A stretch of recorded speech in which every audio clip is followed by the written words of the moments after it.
الحمد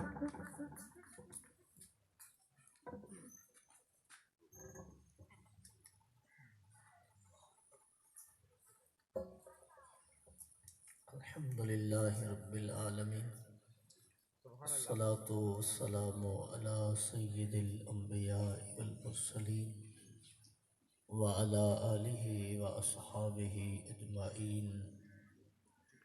أما بعد، فأعوذ بالله من الشيطان الرجيم. بسم الله الرحمن الرحيم. لقد رضي الله عن المؤمنين إذ يبايعونك تحت الشجرة فعلم ما في قلوبهم. صدق الله العظيم. إن الله وملائكته يصلون على النبي يا أيها الذين آمنوا صلوا عليه وسلموا تسليما. الصلاة والسلام عليك يا سيدي يا رسول الله وعلى آلك وأصحابك يا سيدي يا حبيبي يا حبيب الله. الصلاة والسلام عليك يا رحمة للعالمين وعلى آلك وأصحابك يا خاتم النبيين. یا تو آپ درود پاک پڑھنے کے ذوق میں نہیں ہیں، یا کسی سے ڈر کے نہیں پڑھنا چاہتے، یا آپ کے نزدیک پڑھنا درست نہیں ہے. ان تینوں باتوں سے ہٹ کے آپ کوئی اعتراض ہوگا تو وہ بھی میں دور کر دوں گا، جو مسئلہ ہوگا تو وہ بھی بتا دوں گا. لیکن لینا اپنے نبی کا نام ہو اور پھر بندہ ادھر ادھر دیکھ رہا ہو تو ان کی بارگاہ میں ہمارا یہ انداز پہنچتا بھی رہتا ہے. اتنی غیر سنجیدگی اپنے نبی کے نام پر نہیں ہونی چاہیے. اونچی آواز سے پڑھیں، الصلاۃ والسلام علیک یا سیدی یا رسول اللہ وعلی آلک واصحابک یا سیدی یا حبیبی یا حبیب اللہ. میں آپ کی آواز مزید اور اونچا سننا چاہتا ہوں، لیکن پہلے ایک بات سنیں پھر آپ سارے انشاءاللہ پڑھیں. حضرت شیخ احمد بن ثابت بنانی رحمۃ اللہ علیہ یہ بہت بڑے عالم دین ہیں. آپ فرماتے ہیں میں نے درود پاک پر ایک کتاب لکھنے کا ارادہ کیا. میں نے اس کی فصل اور ابواب بندی جب شروع کی، میں بیٹھا کہ میں اس کے باب بناؤں، اس کی فصلیں بناؤں. جیسے کوئی چیز لکھی جاتی ہے اس کی ترتیب ہوتی ہے، پہلے باب میں یہ، دوسرے میں یہ، تیسرے میں یہ. آپ فرماتے ہیں میں جب بیٹھا نا تو میری آنکھ لگ گئی. آنکھ لگی تو چار ہستیوں سے میری ملاقات ہو گئی. پہلے حضرت جبریل علیہ السلام آئے، ملاقات ہوئی. کیا حال ہے؟ خیریت ہے؟ ٹھیک ہے. کیسے آنا ہوا؟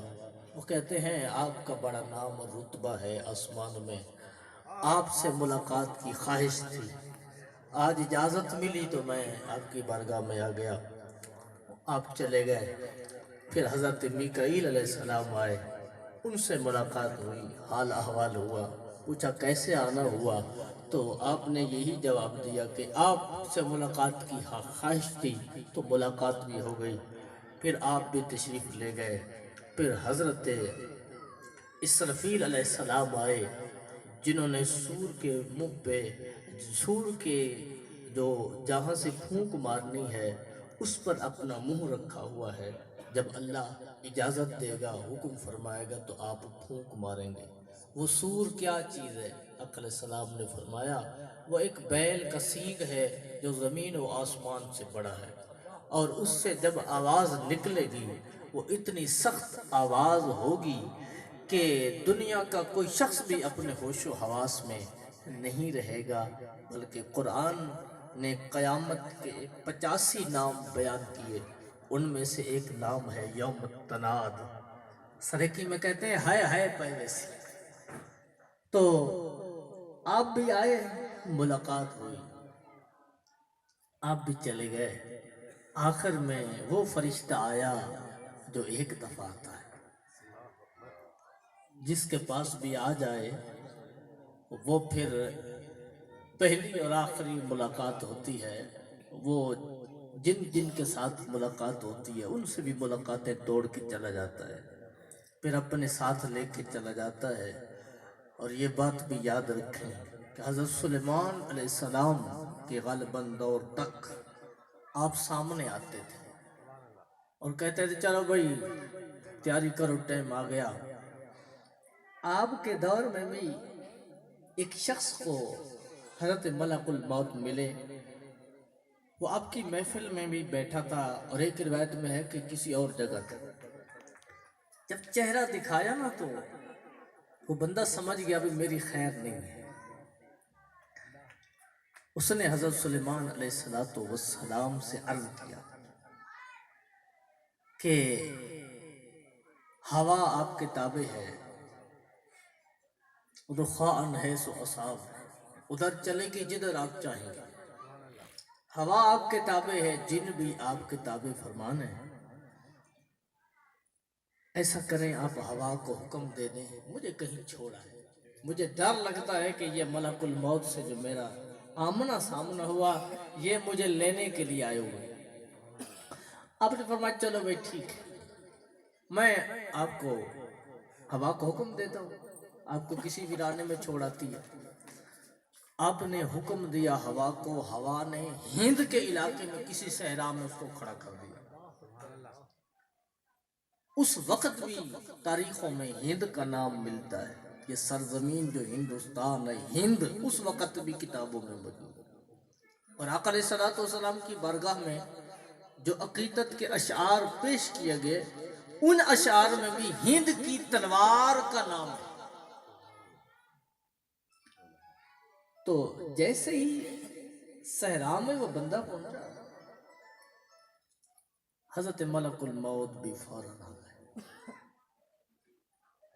روح قبض کر لی۔ بعد میں حضرت ملک الموت سے حضرت سلیمان علیہ السلام نے پوچھا بھئی بندہ آپ سے ڈر گیا تھا، میرے سے اس نے خواہش کی تھی کہ پہنچانا ہے کسی علاقے میں، کیا بنا؟ تو حضرت ملک الموت نے عرض کی حضور پریشانی تو اس سے زیادہ مجھے تھی، روح قبض کرنی تھی ہند کے اسی صحرا میں، بندہ بیٹھا تھا ادھر، میں پریشان ہوا کہ روح یہاں قبض کیسے کروں گا، بندے نے تو وہاں جانا ہے، میں رب کی قدرت پہ قربان، جب میں پہنچا بندہ پہلے بار۔ حضرت ملک الموت کے ساتھ حضرت احمد بن ثابت بنانی رحمت اللہ علیہ کی ملاقات، آپ نے فرمایا ملاقات تو قسمت سے ہو گئی، آپ کے بارے میں بڑی سختی مشہور ہے، چیخیں نکال دیتے ہیں بندے، دھاڑ ہوتی ہے جب آپ روح نکالتے ہیں، اور حدیث میں آتا ہے کہ جب روح نکلتی ہے تو کیفیت یہ ہوتی ہے کہ ایک کانٹے دار لکڑی پر مل کا کپڑا رکھ کے جب کھینچو، جو حالت اس کپڑے کی ہوتی ہے روح کی جسم کی حالت وہی ہوتی ہے جب روح نکل رہا ہوتا ہے۔ آپ نے فرمایا قسمت سے پہلے ملاقات ہو گئی، آپ کو میرے سے ملنے کی خواہش تھی، لیکن ایک بات ہے جب میرا وقت اخیر آئے تو میرا خیال کرنا ذرا، یہ بات یہ جو میں نے تمہید باندھی ہے وہ آپ کو صلاۃ و سلام پڑھانے کے لیے۔ آپ نے فرمایا کہ آخری وقت جب میرا آئے تو میری سفارش ہے خیال کرنا میرا، میں آپ کی وجہ سے پھر پریشان نہ ہو جاؤں۔ آپ نے جواب ارشاد کیا کہ آپ کی خواہش ہے کہ میں آپ کروں قبض کروں، تنگی نہ ہو، آسانی ہو، گرفت کے ساتھ نہ کروں، پیار کے ساتھ کروں، جیسے مکھن سے بال نکالا جاتا ہے۔ تو میں تمہیں ایک چیز بتاتا ہوں۔ آپ نے فرمایا وہ بات کیا ہے؟ حضرت ملک الموت نے فرمایا سونے کی ذات پہ درود پڑھنا تیرا کام ہے، اور 100 کی جندڑی نکالنا پھر میرے۔ اب پڑھو الصلاۃ والسلام علیکہ یا سیدی یا، اونچی آواز کے ساتھ الصلاۃ والسلام علیکہ یا سیدی یا رسول اللہ، الصلاۃ والسلام علیکہ یا رحمت للعالمین وعلی آلک اصحابک یا سید الکونین۔ مرشد کریم تشریف فرما ہے یہاں زیادہ جمع غفیر بھی نہیں ہے، اور چیدہ لوگوں کے آنے کا مقصد بھی یہ ہے یہاں اظہار عقیدت کیا جائے۔ بیعت کسے کہتے ہیں؟ عقیدت کسے کہتے ہیں؟ بیعت کا ثبوت قرآن میں ہے۔ بیعت کئی قسم کی ہے۔ ایک بیعت ہے اسلام کی، کہ بندہ کفر سے اسلام کی طرف آئے، یہ بیعت ہے۔ دوسری بیعت ہے کہ بندہ جہاد کرنے پر بیعت کرے، اور تیسری بیعت ہے کہ بندہ گناہ چھوڑنے پر بیعت کرے۔ اور اللہ کا ولی جب کسی کو بیعت کرتا ہے تو وہ تینوں بیعتیں ولی کے ہاتھ پہ ہو سکتی ہیں، یعنی ایک کافر آ کے ولی کے ہاتھ پہ اسلام کی بیعت کرے، یہ بھی ہے۔ ایک بندہ جہاد کی بیعت کرے، مرشد کا ہے جہاد کرو، اس کے ہاتھ پہ مرنے کی بیعت کرے۔ اور ایک بیعت ہے کہ بندہ اپنے آپ کو کسی کے حوالے کرنے کے لیے اس کے ہاتھ میں ہاتھ دیتا ہے۔ تو عقیدت عقد سے نکلا ہے۔ عقد کا بیع کے حوالے سے مطلب ہے سودا کرنا، سودا کرنا۔ کتاب البیوع کے اندر عقد کے الفاظ موجود ہیں۔ عقد کا مطلب ہے سودا کرنا۔ اس کا مطلب یہ ہوتا ہے تصوف کی زبان میں ہم جب کہتے ہیں نا مجھے مرشد سے عقیدت ہے، اس کا مطلب ہے میں نے اپنی جان کا سودا کر دیا۔ بیعت کا مطلب کیا ہے؟ بیچنا۔ باع یبیع سے ہے بیچنا۔ اس کا مطلب ہے کہ مرشد کے ہاتھ میں نے اپنے آپ کو فروخت کر دیا۔ جس کے ہاتھ میں بندہ بک جاتا ہے پھر اسی کا ہو جاتا ہے۔ تو علماء نے نچوڑ نکالا، بات یہ ہے کہ خواجہ خواجگان خواجہ عبداللہ المعروف پیر بارو کریم رحمۃ اللہ علیہ کے پاس ایک شخص مرید ہونے کے لیے آیا۔ آپ نے فرمایا میں نے تجھے بھی مرید نہیں کرنا، تم ادھر ہی ٹھہر جاؤ۔ کچھ عرصہ گزرا، 10 دن، 15، 20، 25۔ آپ نے اس کو بلایا اور فرمایا گھر نہیں جانا؟ اس نے کہا نہیں جانا۔ گھر نہیں جانا؟ اس نے کہا میں نے گھر نہیں جانا۔ آپ نے فرمایا چلو آؤ، آج آؤ میں تمہیں بیعت کر دوں۔ بیعت بھی کی اور پھر حکم بھی دیا کہ اب گھر واپس چلے جاؤ۔ دوسرے خلفاء نے اعتراض کیا، حضور یہ بیعت کا اصرار کر رہا تھا کہ میں آپ کے ہاتھ پہ ہاتھ دینا چاہتا ہوں، آپ نے روک دیا، اس کو 1 مہینہ اپنے پاس رکھا، بلایا، آج اس نے بیعت کا اصرار نہیں کیا، بیعت بھی کی، پہلے گھر جانے نہیں دیتے تھے، آج آپ نے گھر جانے کا حکم بھی دے دیا، وجہ کیا ہے؟ آپ نے فرمایا اس کو بیعت کا جذبہ تھا لیکن ابھی اس نے مقام طے کرنے تھے۔ جب اس کا 1 مہینہ یہاں میرے پاس گزرا، آج یہ اس مقام پہ پہنچا جس مقام پہ بیعت کرنے والے کو ہونا چاہیے۔ تو خلفاء نے سوال کیا حضور آج اس کے دل میں کیا تھا؟ مرشد کریم نے فرمایا آج اس کے دل میں یہ تھا میں بھی مرشد پہ قربان، میرے بچے بھی قربان، میری بیوی بھی قربان، میرا کچھ نہ بچے، میرا مرشد سلامت رہے، تو آج میں نے اس کی بیعت کر دی۔ نعرہ تکبیر، یہ بیعت ہے۔ نعرہ رسالت، نعرہ حیدری، نعرہ خلافت۔ خواجہ غریب نواز کا عرس گزرا ہے قریب، کل 6 تھی، آج 7 ہے، چشتیوں کے شہنشاہ آپ کے، اور میں نے کارڈ دیکھا تو میں ان کی بھی کچھ باتیں آپ کو چشتی رنگ میں نقش بندی ہوں، لیکن یہ سلسلے ہیں، حقیقت میں تو پیچھے دریا ایک ہی ہے، آگے نہریں چل رہی ہیں۔ یہ جو بجلی آ رہی ہے نا گریڈ ایک ہی ہے، ہاں جی، چک کو جو بھی ہو بلب ایک جیسے ہی بلب ایک جیسے ہی جلے گا۔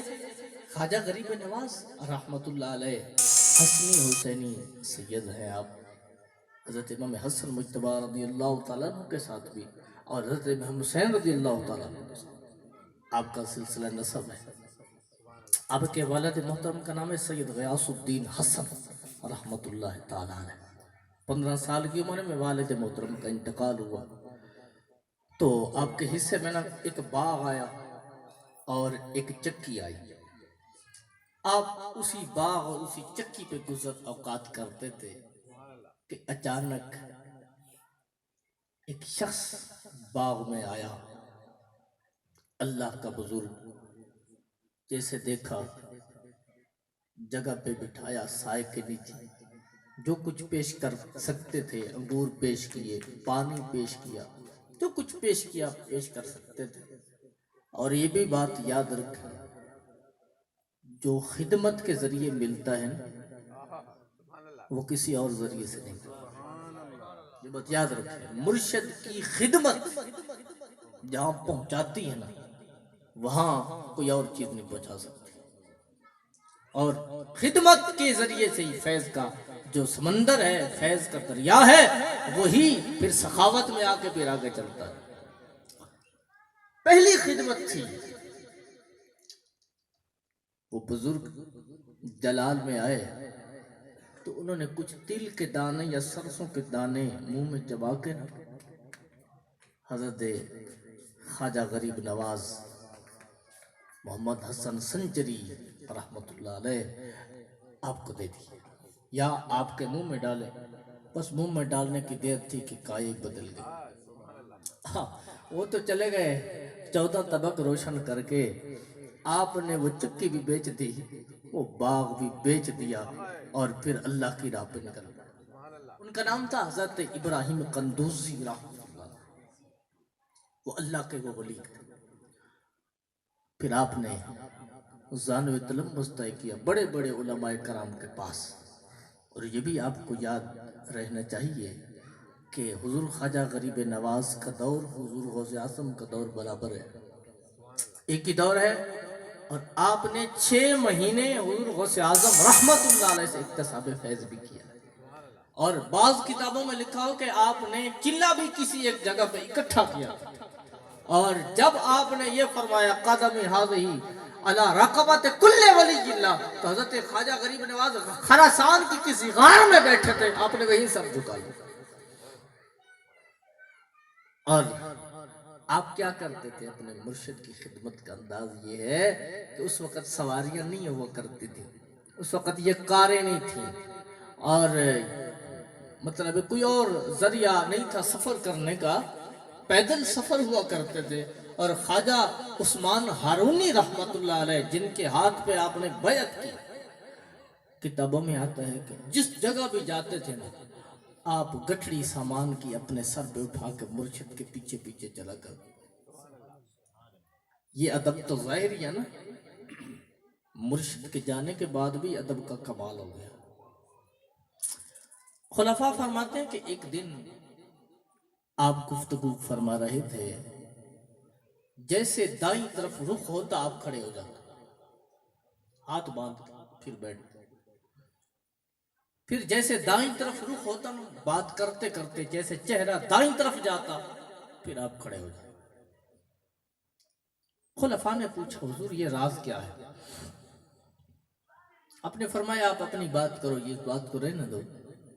تو کچھ خلفاء قریبی بھی ہوتے ہیں، وہ پوچھتے ہیں، تو انہوں نے پوچھ لیا حضرت اس راز کی سمجھ نہیں آئی، بندہ بھی سامنے کوئی نہیں تھا جس کے لیے آپ اٹھے ہوں، اور قبلہ تو ادھر ہے، آپ دائیں طرف منہ کرتے ہوئے اٹھ کے کھڑے ہو جاتے تھے۔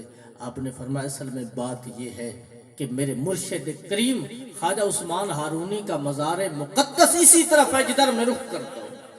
جب آپ کی طرف کرتا رہتا ہوں تو توجہ اور ہوتی ہے، لیکن جب میرا رخ میرے مرشد کے مزار کی طرف ہوتا ہے تو میری غیرت گوارا نہیں کرتی خواجہ غریب نواز بیٹھا رہے۔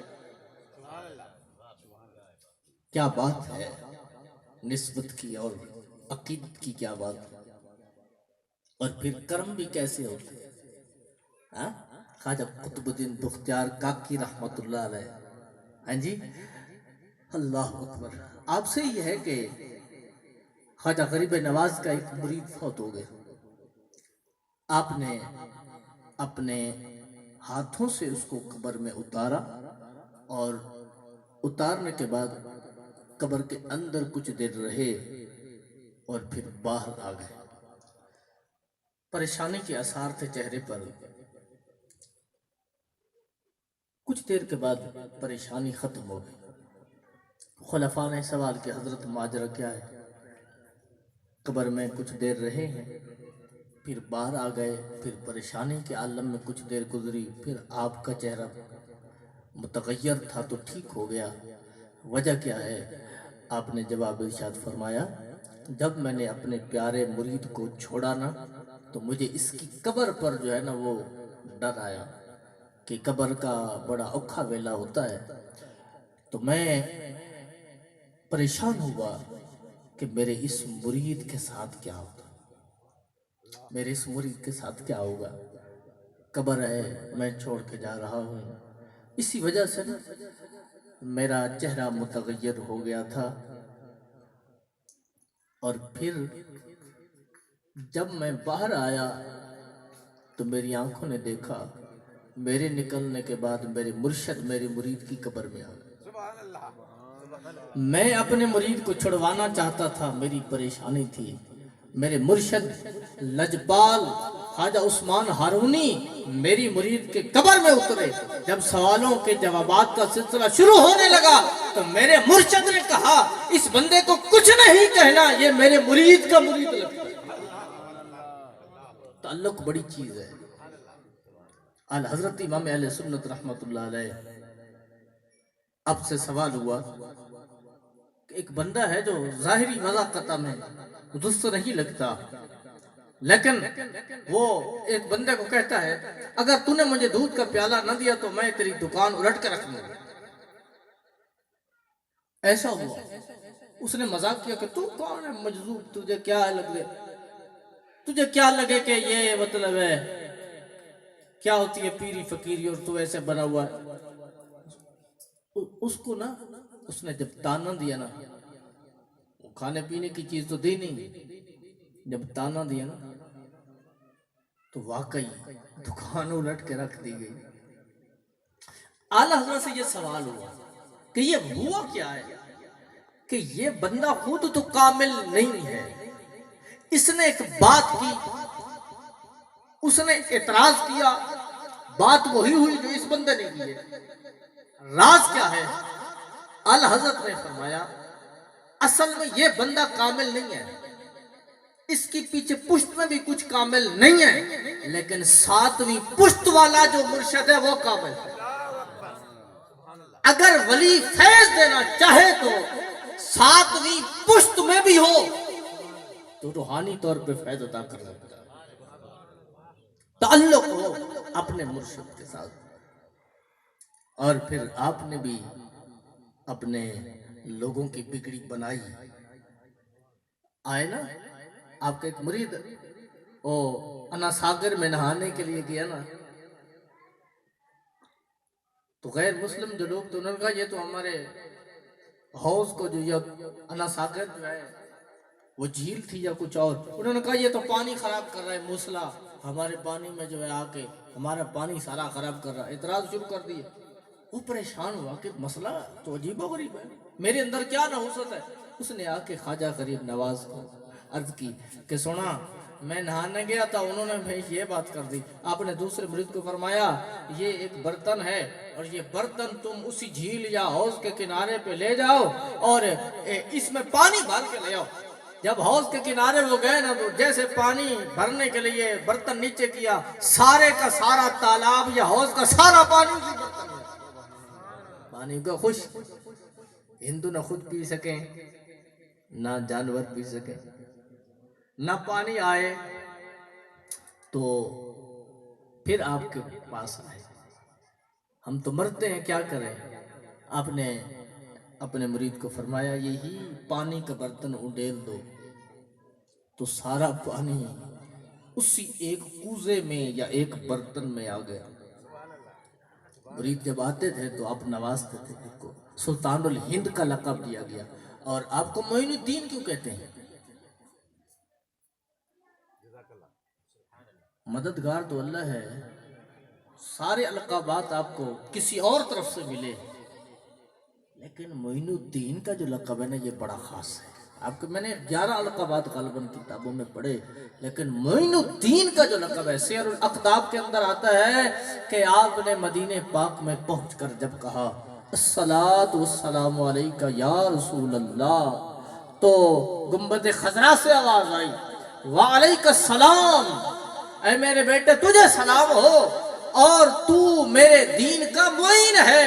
اور ہند کی سرزمین کی طرف چلے جاؤ، وہاں میرا اللہ تیرے سے دین کا کام ہے۔ اب وہاں آئے اور وہاں آپ کے پھر آپ نے دین کا کام کیا، اور دنیا نے پھر آپ کے فیض کو دیکھا، اور جو آج تک بھی جاری ہے۔ 90 لاکھ کے قریب لوگوں نے کلمہ پڑھا، اور آپ کی کرامات کا ظہور، اور آپ کے ساتھ نسبت رکھنے والے تمام دوست احباب۔ لیکن بات یہ ہے کہ نسبت کے باوجود ہمیں ملتا کیوں نہیں؟ ناراض تو نہیں ہو؟ اجازت ہو تو یہ بات، نسبت ہے، نسبت حاصل کرنے کی جو نیت تھی وہ کیا تھی؟ ایک ہے نیت کہ بھئی میں غریب ہوں امیر ہو جاؤں، ایک نسبت ہے میں بیمار ہوں ٹھیک ہو جاؤں، ایک نسبت ہے میری اولاد نہیں اولاد ہو جائے۔ لیکن بیعت ہونے کی خاص نسبت یہ ہے، مرشد کی ذمہ داری نہیں ہے بیٹا دینا، وہ کرم کرتا ہے پھر اللہ دعا قبول کرے۔ مرشد کی ذمہ داری نہیں ہے کہ وہ ٹھیک کرے، بیمار ہے تو ٹھیک کرنا اس کے ذمہ نہیں ہے، یہ بات یاد رکھیں۔ مرشد کی یہ ذمہ داری نہیں ہے کہ میری شادی نہیں ہوئی تو وہ کروا دے۔ مرشد کی ذمہ داری یہ ہوتی ہے کہ جس کے ہاتھ میں ہاتھ دیا وہ تیری اندر کی دنیا کو بدل کے رکھ دے۔ آمنہ کے لال کے ساتھ کنیکشن مضبوط کرنے کو بیعت کہتے ہیں۔ کہیں ایسا تو نہیں ہے کہ ہم عقیدت کا دعویٰ بھی کرتے ہیں اور فیض سے محروم ہے؟ کوئی اور مسئلہ تو نہیں ہے؟ ہاں جی، کوئی بات اور تو نہیں ہے؟ مانگنے میں کہیں کوئی شک تو نہیں پڑا ہوا؟ اور یہ بھی بات یاد رکھیں، جب تک مرشد کے بارے میں یہ تصور نہ ہو نا کہ میں بھی مرشد کا، میرا سب کچھ مرشد کا، اس وقت تک بھی بات نہیں بنتی، اور جب تک اپنے مرشد کو کائنات کے سارے ولیوں سے افضل نہ مانے اس وقت تک بھی بات نہیں بنتی۔ نہیں سمجھ آئی؟ ایک شخص تھا نا، اس نے اللہ تعالیٰ کی وصال کی کوشش کی کہ میں اللہ تعالیٰ کو پاتا ہوں اور کوئی مجھے مرشد صادق مل جائے۔ کتابوں میں آتا ہے، غالباً بھائی صاحب مثنوی نے اس کو لکھا یا کسی اور نے لکھا، آیات میں ہے کہیں کہ وہ بندہ نا اب تلاش کرتا رہا مرشد کو کہ مجھے مرشد مل جائے جو مجھے رب ملا دے۔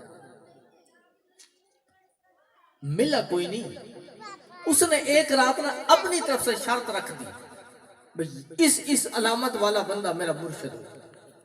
میں نے رب تک جانا، علامت یہ تھی کہ میں راستے میں بیٹھا ہوں، جو بندہ نا رات کو پچھلے پیر اسی جنگل سے گزر گا نا وہ میرا پیر۔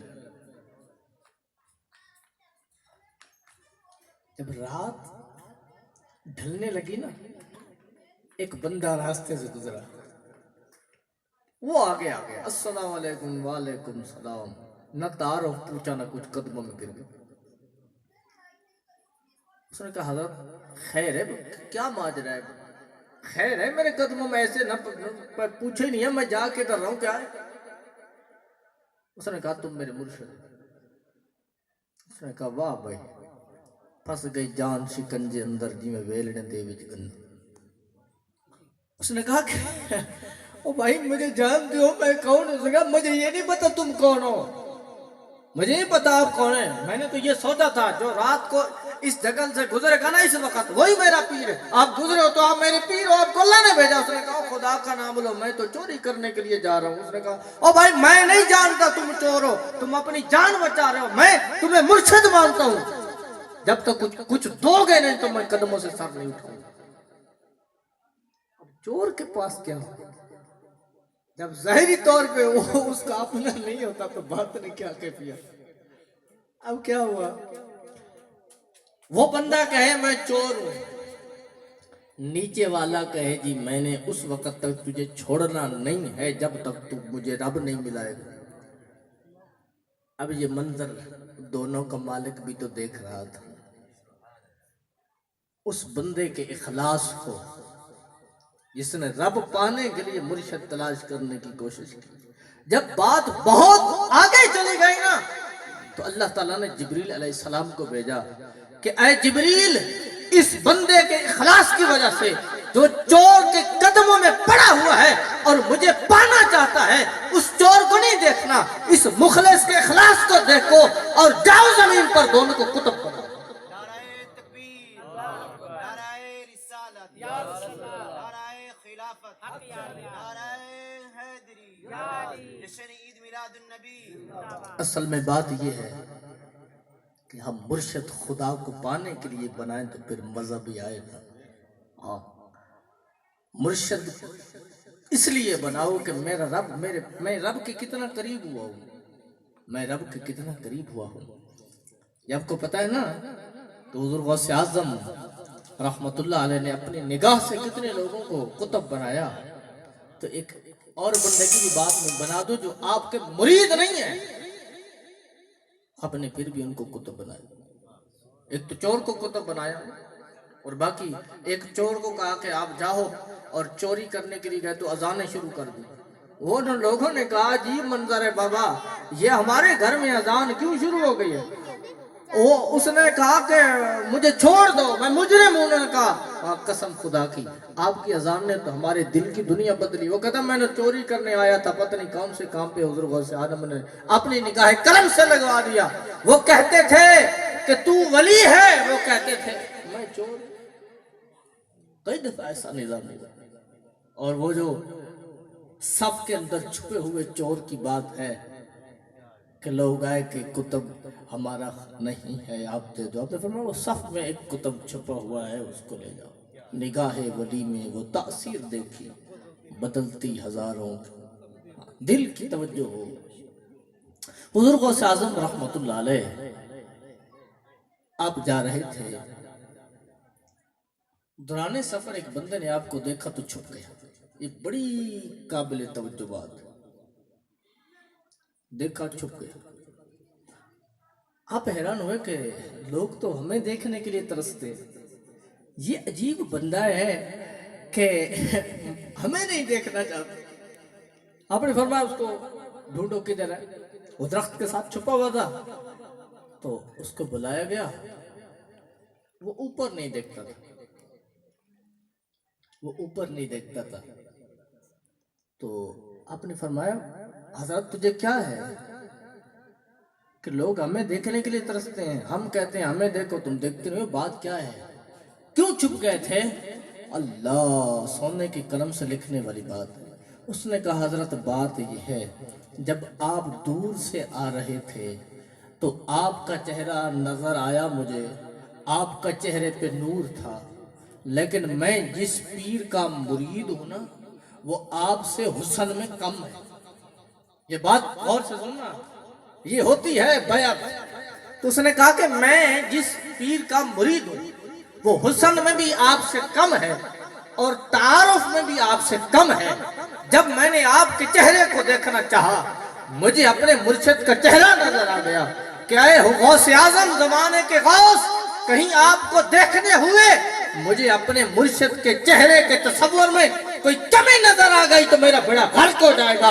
آپ وقت کے غوث ضرور ہیں، میں نے آپ سے نکاح اس لیے چرائی کہ میری بیعت میں پھر فرق نہ آ جائے. غوث اعظم جیسی ہستی کو میں نہیں دیکھوں گا اپنے مرشد کی خاطر. تو آپ نے فرمایا اچھا بات یہ ہے، اب مجھے دیکھو صحیح. اس نے جب دیکھا نا تو آپ نے فرمایا جا، میں نے تجھے وہ کمال دیا ہے، اب تو بھی ولی ہے اور جس کو تو دیکھے گا وہ بھی ولی.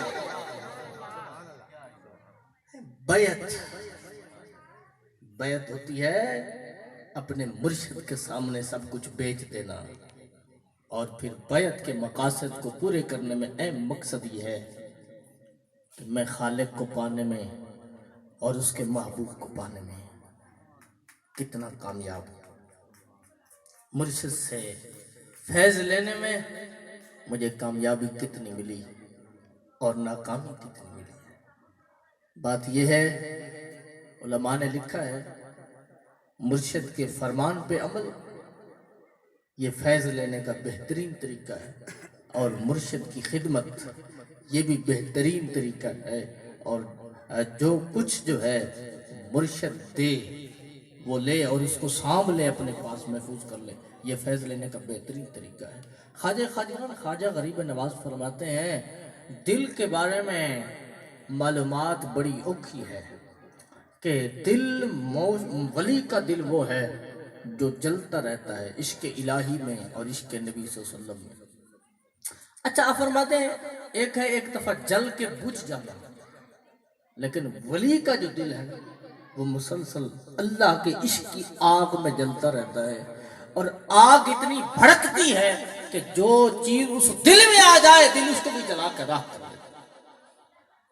اور آگے آپ نے فرمایا کہ اللہ کا جو ولی ہے نا اس میں 3 چیزیں ہوتی ہیں، سخاوت دریا جیسی، شفقت آفتاب جیسی، اور عاجزی زمین جیسی۔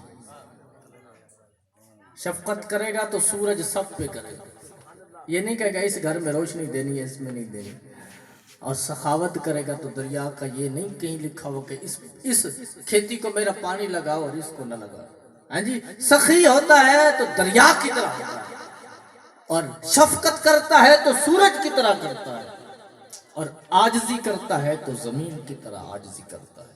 اور آپ خود حضور خواجہ غریب نواز اتنا روتے تھے، کانپتے تھے اللہ کے خوف سے، اور آپ نے فرمایا لوگوں تمہیں پتہ چل جائے نا کہ قبر کے اندر کیا کچھ ہوتا ہے، تم خدا کے خوف سے دنیا میں کھڑے کھڑے پگھل جاؤ گے۔ تو جو کچھ میں نے گزارشات کی ہیں، اللہ کریم اپنی بارگاہ میں آدھا گھنٹہ جی نہیں میں عرض کروں میرا تو وقت جو دیا تھا وہ تقریباً برابر ہے، آدھا گھنٹہ۔ اب تو محسوس ہو رہا ہے نا کہیں بات ذوق سے ہٹ تو نہیں رہی؟ اچھا تو بات یہ ہے کہ کسی اور کی بکری کو چارہ کوئی نہیں ڈالتا، سمجھے؟ اور اگلی بات یہ ہے جس کی بکریاں ہوتی ہیں اس کو پتہ ہوتا ہے میری کون سی بکری کہاں ہے۔ اس کا مطلب کیا ہے کہ جس کے آپ مرید ہیں نا وہی سب سے زیادہ کرم کر سکتا ہے، اور جو بھیڑ بکری چرانے والا ہے اس کو پتہ ہوتا ہے میری کون سی بکری کون سی بھیڑ اس وقت کہاں ہے اور کیا کر رہی ہے۔ اللہ کے ولی کی نگاہ یہ کام کرتی ہے، لیکن یہ بات ضروری نہیں ہے کہ ما و شبہ اپنے دل کو ان کے دل پر قیاس کرنا شروع کر دیں۔ جو مجھے نظر نہیں آتا تو ان کو کیا آتا ہے؟ ہاں جی، وہ جو مجھے تو دیوار کے پیچھے کا پتہ نہیں ہے ان کو کیا پتہ ہوتا ہے جی؟ ہاں جی، یہ اعتراض درست نہیں ہے، یہ بات یاد رکھیں۔ کیوں کہ دنیا کے بنائے ہوئے آلے ایک انسان کے آلے میں اللہ نے تاثیر نہیں رکھی۔ ایک انسان دعویٰ کر کے کہتا ہے اس میں یہ کوالٹی ہے یہ کوالٹی ہے یہ کوالٹی ہے، تو جو چیز خدا نے بنائی اس میں کوالٹی نہیں ہو سکتی۔ آقا علیہ السلام کے دل کے بارے میں حضرت جبریل علیہ السلام نے کیا فرمایا تھا؟ جب معراج کی رات شق صدر ہوا، حدیث پاک کے مسلم شریف کی حدیث کے الفاظ ہیں، اللہ تعالیٰ نے فرمایا، اللہ تعالیٰ نے جب حکم دیا کہ میرے محبوب کا سینہ پھر شک کر کے صاف کیا جائے، جب دل نکالا سونے کے تشت میں رکھا نور بھرنے لگے تو حضرت جبریل علیہ السلام نے فرمایا لہو قلب سدید، بڑا اعلیٰ قسم کا دل ہے، بڑا اعلیٰ قسم کا دل ہے۔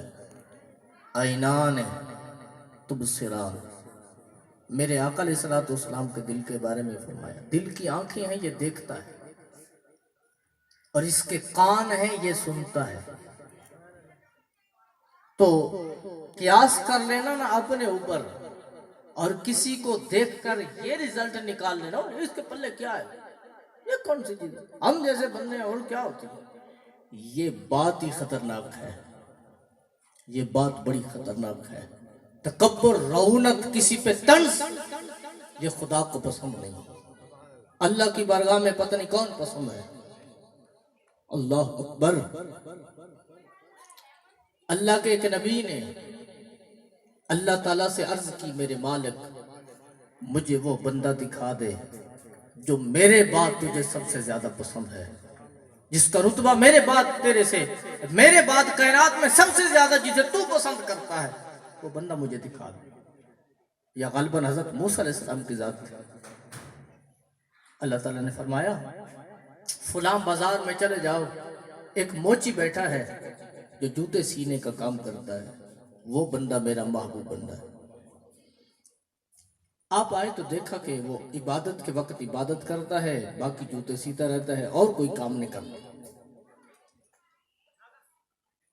آپ حیران ہوئے، واپس چلے گئے. پھر اللہ تعالیٰ کی بارگاہ میں عرض کیا مالک آپ نے بھیجا تھا کہ میرے بعد کائنات میں سب سے پیارا بندہ آپ کو یہی ہے، لیکن اس میں تو کوئی خاص بات نہیں ہے. آپ نے فرمایا دوبارہ جاؤ. جب دوبارہ گئے تو پھر وہی حالت تھی، جوتے سینے کا کام کر رہا ہے، موچی ہے، اور جب عبادت کا وقت ہوتا ہے عبادت کرتا ہے اور اس کے بعد جوتے سینے کا کام کرتا ہے.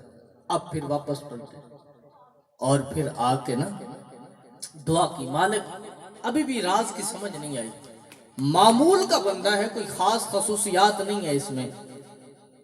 اللہ تعالیٰ نے فرمایا اب جا کے نا اس بندے سے یہ پوچھنا بابا بٹھی کا کام تو تیرا ہے نہیں، تو لوہار نہیں ہے، تو موچی ہے، لیکن تیری شکل تبدیل کیوں ہے، تیرا چہرہ زرد کیوں ہے، تیرے چہرے پر سرخی کیوں ہے، وجہ کیا ہے، یہ سوال پوچھنا. بس آپ کو پتہ چل جائے گا میں رب اس سے پیار کیوں کرتا ہوں. آپ پہنچے، وہی جوتے سی رہا تھا. آپ نے سوال کر دیا، پہلے پتہ تو تھا. آپ نے کہا بابا جی آپ لوہار کا کام تو نہیں کرتے، آپ آگ پہ نہیں بیٹھے جوتے سی رہے ہیں، لیکن آپ کا چہرہ تبدیل کیوں ہے، لگتا ایسے ہے آپ آگ پہ بیٹھے ہوئے.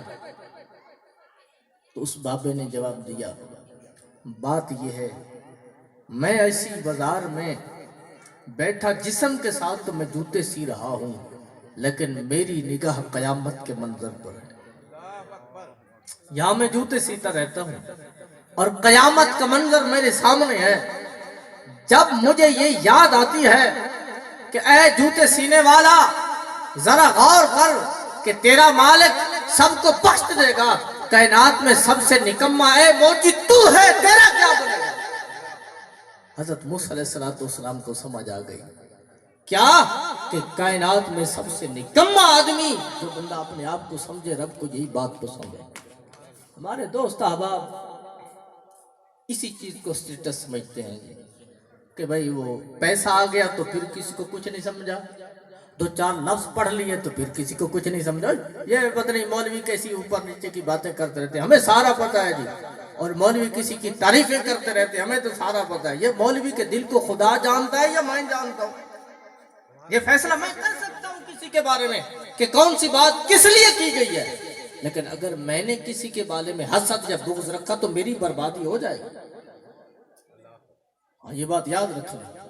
وہ بخشنے کے لیے عہدوں کا محتاج نہیں ہے، وہ میری شکل کا محتاج نہیں ہے. بندہ بے ذوق نہ ہو تو وہ کرم کر بھی دیتا. کسی علاقے میں چوروں نے چوری کی، جب سامان باندھ کے نکلنے لگے نا تو علاقے والوں کی آنکھ کھل گئی. انہوں نے کہا بھائی چوری ہو گئی ہے، بھائی چوری ہو گئی. جس طرح چور چور کا آواز آنے لگا. یہ میرا بات کا رزلٹ ہے، میں بھی پلے باندھوں گا، آپ بھی کوشش کریں. چوروں نے چوری کی تو پھر جا رہے تھے راستے میں، سواری نہیں تھی، باز سامنے مسجد آ گئی. رات کا وقت ہے. جب مسجد آئی نا سامنے، انہوں نے گٹھلی مسجد میں رکھی، جوتے اتار کے اندر رکھ لیے، کھڑے ہو گئے نماز کی حالت میں. پیچھے سے قوم آ گئی، وہ نشان پاؤں کے تلاش کرتے کرتے. اب باہر جب آئے نا تو آگے کا منظر تو عجیب تھا.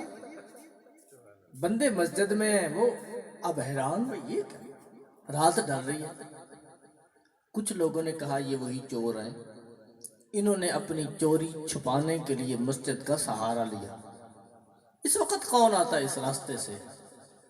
لیکن دوسرے لوگوں نے کہا یار بات دوسری بھی تو ہو سکتی ہے نا، یہ نماز عشاء پڑھنے کا ٹائم بھی نہیں اور نماز فجر کا ٹائم بھی نہیں، ہو سکتا ہے یہ تہجد میں کھڑے ہو، پہچان تو ہے نہیں یہ کون۔ اگر ہم انتظار کرتے ہیں اور انتظار کے بعد پھر ان سے بات کرتے ہیں تو بات نہیں بن پڑے گی، پیچھے جانا، چوروں کو تلاش کرنا، اور اگر ان کو چور سمجھ کے سزا دیتے ہیں تو پہلے تو صرف گھروں کی چوری ہوئی، اب ساری بستی برباد نہ ہو جائے۔